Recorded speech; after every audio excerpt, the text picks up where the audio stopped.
the verse, please? Somebody? It is chapter 2, verse 54. Thank you. And I'm Welcome. Welcome. Grateful to see you. I feel like we've been missing you. Yeah, I was sick, I think, last week. Yeah. And Yeah. for kirtan too, so I'm glad you're here. Thank you. So, we'll start Mangalacharna.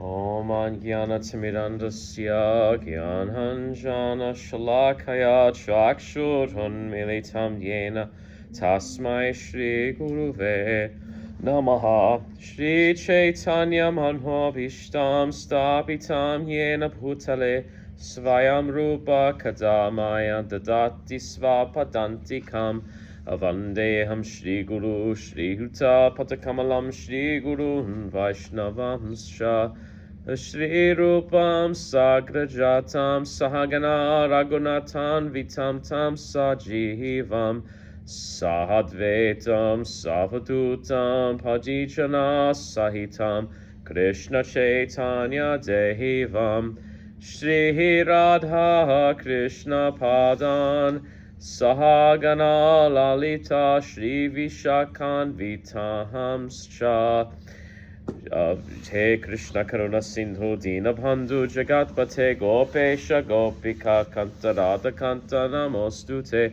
Tapta Kanchana Gaurangi Radhe Brindavaneshwari Vrishabhanu Sute Devi Pranamami Hari Priye Vanchakalpatrubhyascha Kripasindubhyaya Patitanam Pavanebho Vaishnavebho Namo Namaha Shri Krishna Chaitanya Prabhu Nityananda Shri Advaita Gadadhara Shiva Sadi Gaura Bhakta Vrinda Hare Krishna Krishna Krishna Hare Hare Hare Rama Rama Rama Hare Hare. Chapter 2, verse 54. Arjuna Uvach. Om Namo Bhagavate Vasudevaya. Om Namo Bhagavate Vasudevaya. Om Namo Bhagavate Vasudevaya. Om Namo Bhagavate Vasudevaya. Om Namo Bhagavate Vasudevaya. Om Namo Bhagavate Vasudevaya. Arjuna Uvacha Stita Pragnasya Kabhasa Samadhisasya Keshava Stita Dihi Kim Prabhaseta Kim Asita Vrajeta Kim. Arjuna said, "What are the symptoms of one whose consciousness is thus merged in transcendence? How does he speak? And what is his language? How does he sit and how does he walk?" Purport: as there are symptoms for each and every man in terms of his particular situation, similarly one who is in Krishna consciousness has his particular nature: talking, walking, thinking, feeling. As a rich man has his symptoms by which he is known as a rich man, as a diseased man has his symptoms by which he is known as diseased, or as a learned man has his symptoms, so a man in transcendental consciousness of Krishna has specific symptoms in various dealings. One can know his specific symptoms from the Bhagavad Gita. Most important is how the man in Krishna consciousness speaks, for speech is the most important quality of any man. It is said that a fool is undiscovered as long as he does not speak, and certainly a well-dressed fool cannot be identified unless he speaks, but as soon as he speaks, he reveals himself at once. The immediate symptom of a Krishna conscious man is that he speaks only of Krishna and of matters relating to him. Other symptoms then automatically follow, as stated below. End of purport.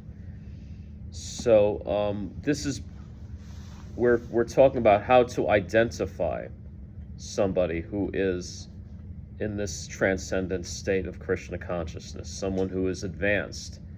And it is really important to know how to identify them, because there are so many out there who will claim to be in that state, because people do look, many people look for the answers. And and with our eyes, we see them dressed a certain way. Yeah. And And Prabhupada was saying that in the purport.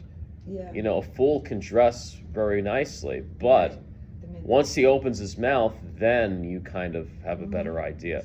And similarly, there are so many out there who know how to dress the part. Right. But, you know, and here's the thing, it's like if you really don't know too much from the beginning, you're not going to, even when that person opens their mouth, like someone who's not seasoned, who doesn't really know, who's just starting out, they're not really going to know. They might be able to speak some platitudes or some kind of something that sounds spiritual, but if it's not really like authentic and genuine, then, you know, somebody who's been around for a while would be able to identify that. Right. But someone who hasn't been around might see that person, say, well, they're pretty, I guess. No, someone who's very well, you know, oh, that they're well dressed. Oh, look, they have followers. They have such a nice temple. Their and knowledge. yeah, they may They know a think they have couple of knowledge, things. Yeah, and you know, and the thing is, like, really, anyone can just learn something. You know, like you study for a test, Right. and you can spit out some facts, but can you apply that knowledge? Can you, like, you know, for instance, I've known individuals who have studied these scriptures really well, but they've said things, pretty offensive things, on top of it. And they, you know, like, to be a Vaishnava is to be very humble. And, you know, like the Sri Chaitanya, the Shikshastakam, for instance, will tell you to be being more humble than a straw in the street. But you may see someone who isn't, you know. So what is his, like, he's saying, like, here, he's kind of saying they only speak of Krishna. Right. Is that so? Because I think there's other aspects, like in somebody, because we're talking about that right now. Like, Yeah. okay, you can speak of Krishna in your words, like, so, like, it in the next purport where he goes into detail, because I don't, like, I'm not sure that's enough for me. It's not, because then he's gonna talk about Yeah, to a Vaishnava, and you guys have experienced it with nice devotees, like, Yeah. like Mm-hmm. there's Yeah. a certain quality to devotees. They're calm, they're sweet, they're compassionate, they're happy. You know, they chant Hare Krishna, they're happy. They have a higher connection. But a higher vibration. Yeah. It's like you can feel it all. it's not just dressing the part and saying verses and I know this and I know that. It's Guru Sadhu Shastra. Is this person following their Guru? Is this person following the Shastra? Are they living it? You know? And, Yeah. and you've seen enough examples now. Mm-hmm. But like he's saying, in the beginning, it's very difficult to be clear. But we've all had good teachers and been exposed to nice devotees, and, you know, Yeah. it makes a big difference. Then being bamboozled by someone that walks through the door. Like, Yeah. we've had quite a few people in the past Absolutely. walk through these doors, and Yeah. like, you know, they're gonna say, you guys missed them, but Yeah. like, save the world, and Yeah. and I'm like, Save your soul. you know, Oh, Yeah. they'll keep coming. you They're know, all they right. stopped. They all pretty much stopped. Like all Well, those maybe guys. not, but I'm just Yeah. saying there's a lot out there. Oh Yeah. yeah, Well, yeah. yeah, somebody else they'll can walk keep through the coming. door. New, Oh, new yeah. ones will keep Right. New coming. ones. There'll be new ones, Yeah. What were but you Yeah. gonna say? Well, I do think it's a matter of like how long you've been around and like learning that discrimination, but I also experienced being bamboozled from day one. Me and, too, and yeah. crying and so sad and Yeah. confused and praying for mercy. And I believe that that can come in an instant also, like to Mhm. have that discrimination, and not even like knowingly or consciously, you know it when you sit in front of somebody and you listen to them speak, your heart opens to receive what they're saying. And other times you start yawning and you're just like distracted. And I used to feel guilty about that because I was like, I'm not a good listener, I'm not submitting to Hari Kata. But then like one day I was like, oh, maybe it's like super soul inside, like I actually don't need to hear this. You know, to be Right. able to like trust yourself. Totally. Good Yeah. point. Absolutely. You know, because you're. Your soul's Yeah. protecting you. That's And true. then another thing I wanted to share was like one of the most profound things I heard from my spiritual teacher. I'm going to paraphrase it, and excuse me if I make a mistake, but basically he was like, somebody was complaining about somebody that was having anger problems in the ashram, like emotional outbursts, and saying that like a lot of devotees were complaining, like, why don't you just throw them out of here? They're disturbing everyone. And he said, actually, these are the people you can trust the most. The people who act like this. But we're foolish. And we think we can trust the best dressed person with the straightest tilak and the perfect devotional dress and the charisma because everybody else around is drawn to that person because of their external appearance. But inside they could be extremely filthy. Just because they're good at the presentation. But this person is authentic. Even though you don't like the way it looks outside, you don't like the way they're dressed, maybe they're ugly, maybe they don't talk nicely, but they're clean inside, you know? So that's something very mysterious about this practice too, is like, don't fall for the external trick, you know? Because even in the beginning especially, people just want to like praise whoever acts and looks perfect and knows how to speak nicely. Some people are just born being charismatic and beautiful.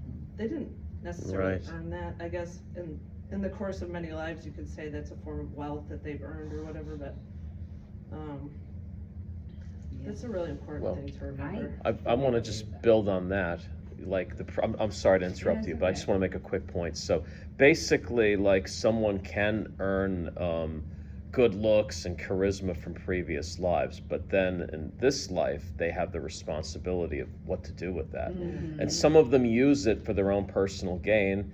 And like for instance, I was just reading this biography of Ayendra Prabhu, and he had all these wonderful musical talents, and he was in a prominent rock group or whatever, but then he took that and he brought it to Krishna consciousness, and it became the most prolific kirtaniya in modern history. So I mean, it's a matter of what you do with it, and some people don't make the right choice. And I'm not saying they have to be a monk or something, but if they use it for selfish purposes, for self-gain and to profit off others, then it's not well used. Yeah, and I'm sorry. There's No, also, no, like, no, some I'm just- I good-looking believe. kirtan wallas or wallies that just, they know they're gorgeous and they get attention from being gorgeous, and Yeah. they're just like, good, people come to listen to the holy name. Exactly. I'm good looking, okay, whatever, Yeah. and they're like detached from it, but I think that must be really hard though. You have to be pretty advanced not to like get your ego involved with that. There more to life than being really, really ridiculously good looking.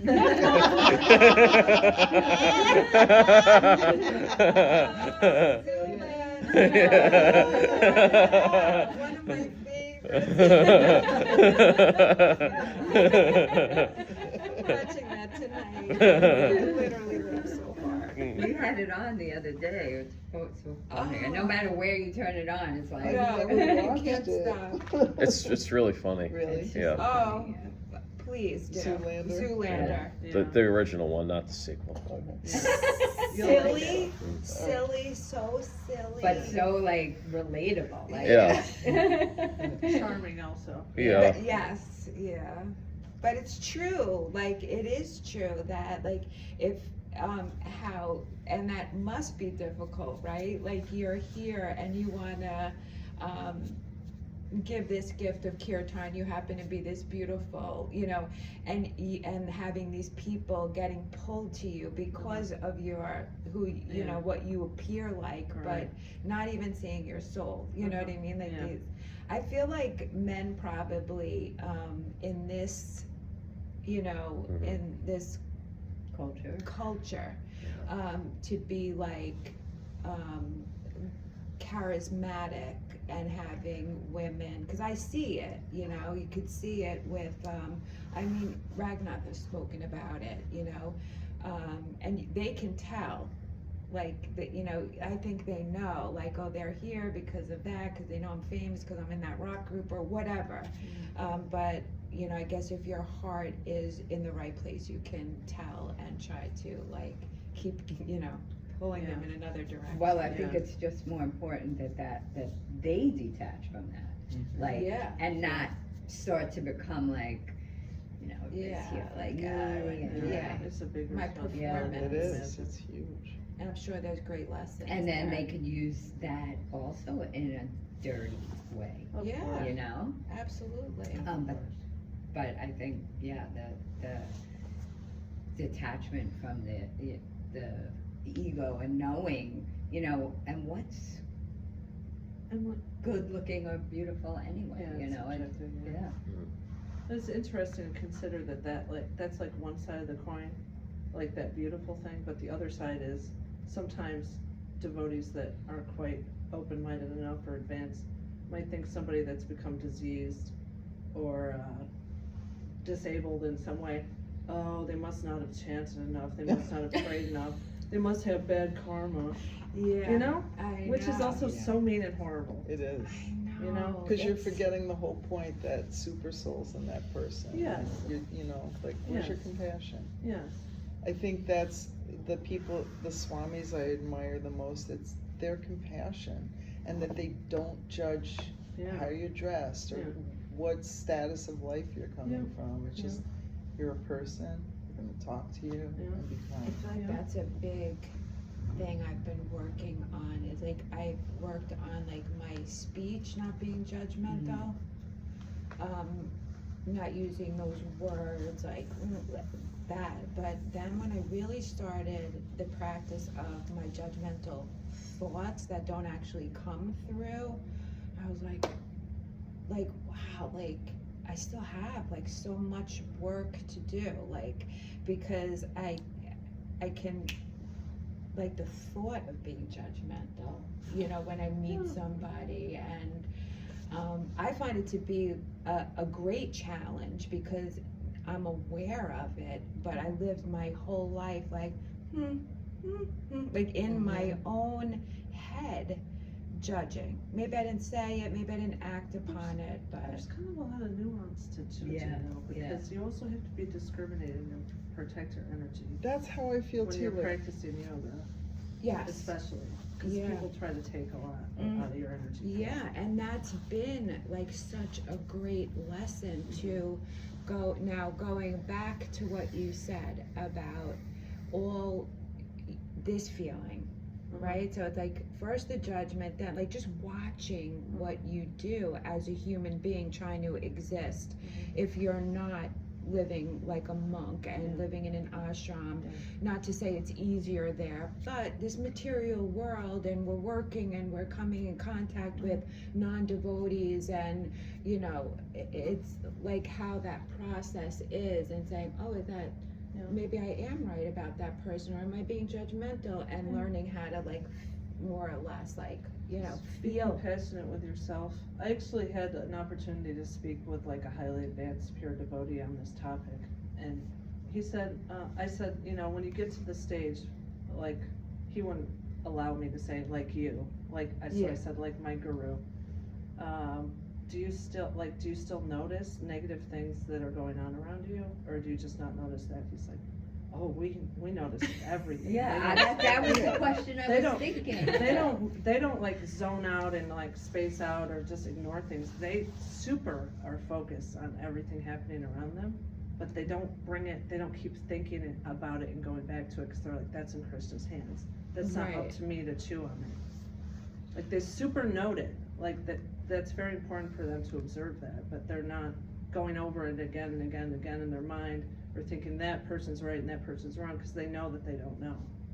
I'm taught, like, I'll give you an example, like, we're in a devotional place or whatever, and you can tell that, like, a woman walks in and she's, like, you could just feel that she's more concerned of her dress, her tila, and her words are all matching that, but yet my thought is She's like, a fake. so is that my thought saying, like there's a there, like I don't know, like, I think it's a little, it could be a protection mechanism. yeah, That's how or they is don't it my see. judgment of like, what do you think you want with your perfect little, like, you know what I mean? Like, so to like explore that for me has been like, I like it. I like that challenge to look at myself and be like, was that a judgmental thought right there? Like, how do you know either way? Just because maybe she is attractive.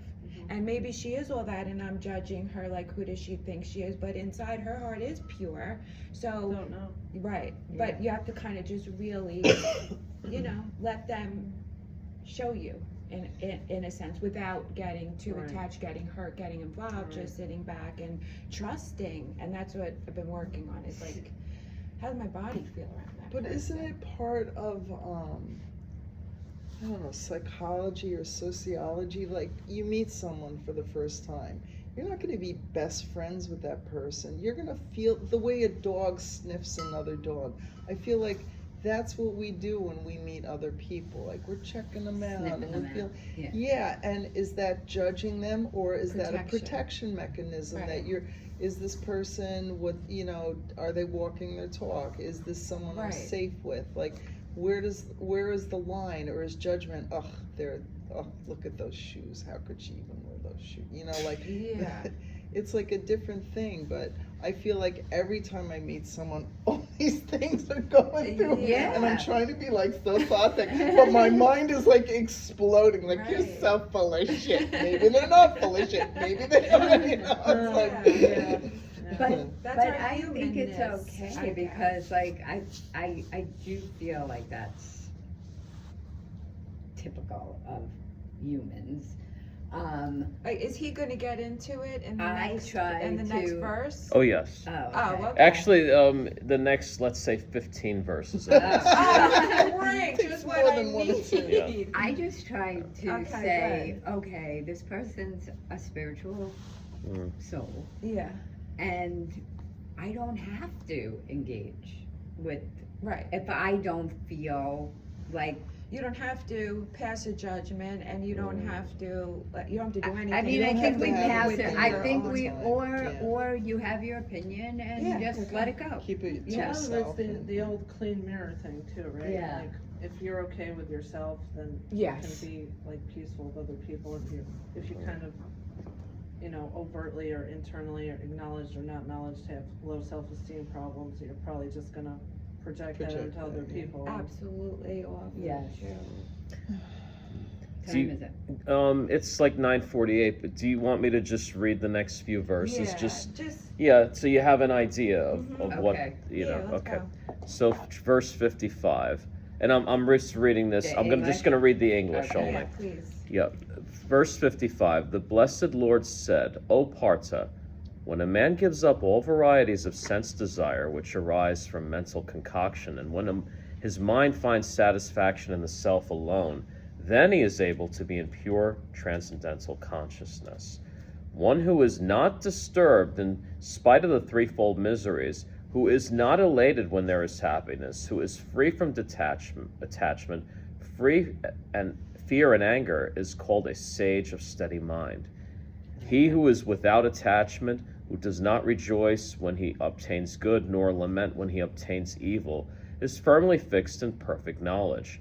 One who is able to withdraw his senses from sense objects, as the tortoise draws his limbs within the shell, is to be understood as truly situated in knowledge. The embodied soul may be restricted from sense enjoyment, though the taste for sense objects remains. But ceasing such engagements by experiencing a higher taste, he is fixed in consciousness." That's verse 59. So that's the key word, ceasing such engagement by experiencing a higher taste. Now we're going to go on 60. The senses are so strong and impetuous, O Arjuna, and they forcibly carry away the mind even of a man of discrimination who is endeavoring to control them. One who restrains his senses and fixes his consciousness upon me is known as a man of steady intelligence. When contemplating the objects of the senses, a person develops attachment for them and from such attachment lust develops, and from lust anger arises. From anger delusion arises, and from delusion bewilderment of memory. When memory is bewildered, intelligence is lost, and when intelligence is lost, one falls again into the material pool. One who can control his senses by practicing the regulated principles of freedom can obtain the complete mercy of the Lord and thus become free from all attachment and aversion. For one who is situated in the divine consciousness, the threefold miseries of material existence exist no longer. In such a happy state, one's intelligence soon becomes steady. One who is not in transcendental consciousness can have neither a controlled mind nor steady intelligence, without which there is no possibility of peace. And how can there be any happiness without peace? As a boat on the water is swept away by a strong wind, even one of the senses on which the mind focuses can carry away a man's intelligence, even one. Therefore, O mighty armed, when one whose senses are restrained from their objects is certainly of steady intelligence. What is night for all beings is the time of awakening for the self-controlled, and the time of awakening for all beings is night for the introspective sage.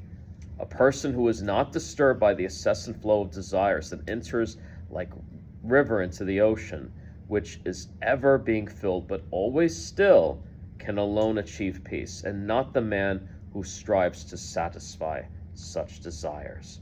A person who gives up all desires for sense gratification, who lives free from desires, who has given up all sense of proprietorship and is devoid of false ego, he alone can attain real peace.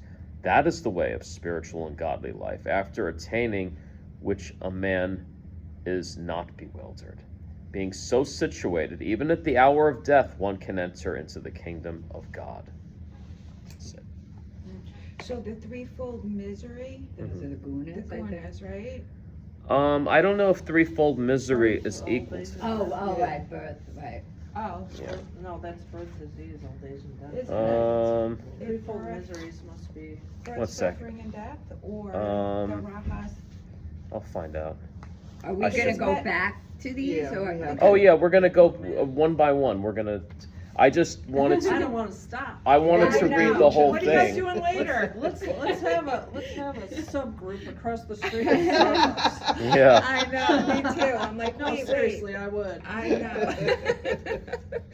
Oh, man. Now. Okay, I found it.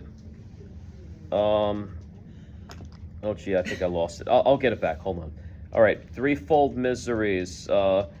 Adhyatmika, miseries from All one right. own body and mind. Wow. Ad, Things from Adhid Bhautika, miseries inflicted by other beings.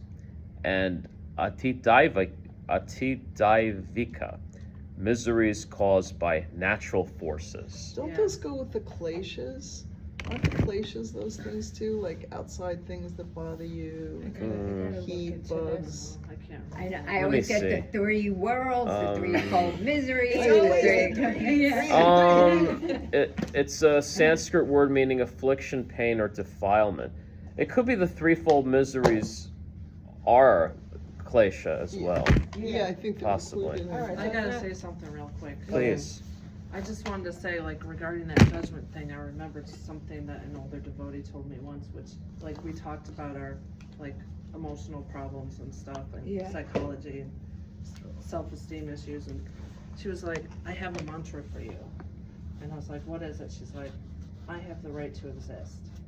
Oh, I love that. And I started doing it, and then I stopped judging everybody.